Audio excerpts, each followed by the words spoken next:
Syria जल रहा था। विद्रोही देश के कई शहरों पर कब्जा कर चुके थे और देश के तानाशाह बशर अल असद अपने परिवार के साथ आराम फरमा रहे थे।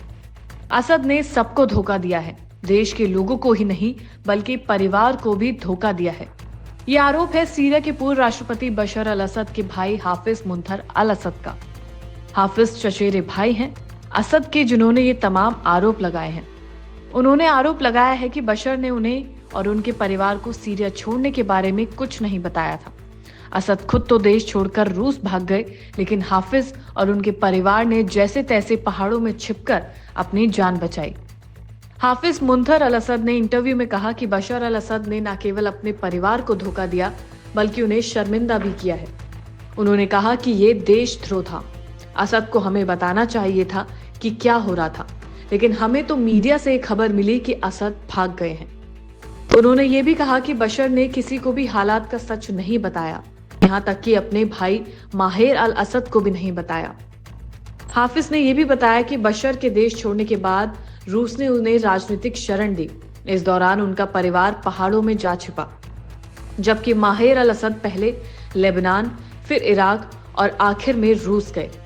हाफिज मुंतर अल असद का जन्म 1987 में हुआ था और वो दिवंगत सीरियाई राष्ट्रपति हाफिज अल असद के भाई के पोते हैं।